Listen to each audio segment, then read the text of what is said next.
I remind you that it's not us that said no to the ceasefire that was offered to us by Egypt. Israel said no at the level that we were sure that we will not be able to stop Hamas, but indeed we said that we are willing to accept it, and Hamas didn't want because they have aim, like always, to hurt as much Israeli civilians. And I remind you that the Israeli IDF is not aiming to kill innocent people. This is exactly the aim of Hezbollah, who is shooting until now more than 2,000 rockets on Israeli citizens and cities. Lucky for us, we can stop it with the Iron Dome, but just understand what is the real aim of Hamas.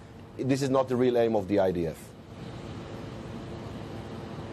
But isn't that the entire point, that despite this war, in fact, despite 3 wars and 7 years of an Israeli siege, rockets are still being fired to southern Israel and now also to Tel Aviv? So isn't it time now for a concerted push, an effort to actually talk to Hamas and try to address some of their concerns, some of their ceasefire terms, if you like, primarily ending the siege in Gaza?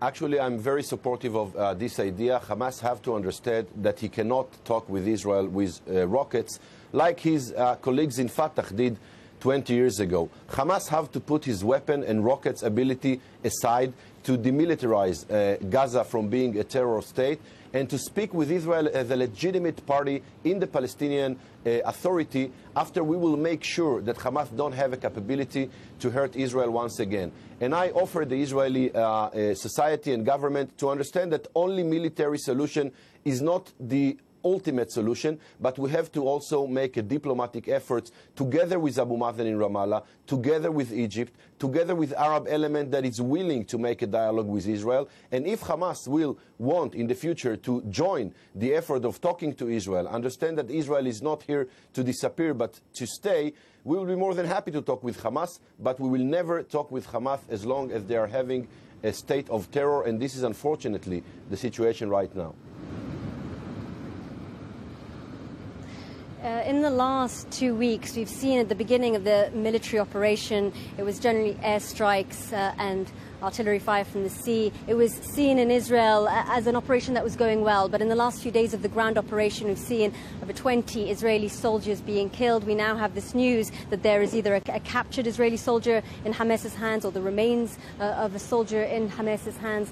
Is this a failed ground operation for Netanyahu? No, it's not. And actually, as an opposition, we gave green lights to Netanyahu and support him for the ground operation because we understood that we can no longer control it only by airstrike. You have to understand that there is dozens, maybe hundreds of tunnels that shoot missiles on Israeli citizens, and we understood that it's very hard to find them only by air. These tunnels allow the Hamas to shoot these missiles, and only ground operation can actually stop it. We know that the casualties that we have is something that is very, it's hurting the people of Israel. Every soldier in Israel is important. I remind you that we released hundreds of prisoners only to get 1 soldier back. So you have to understand how much this is painful for Israel. But this is the aim of the army. This is the role of the army. I wish that we will not have more casualties, but those soldiers go there out of a mission to allow the Israelis to have blue sky free of rockets like you need in London and in Paris, and this is something that we have to promise also to our Israeli citizens.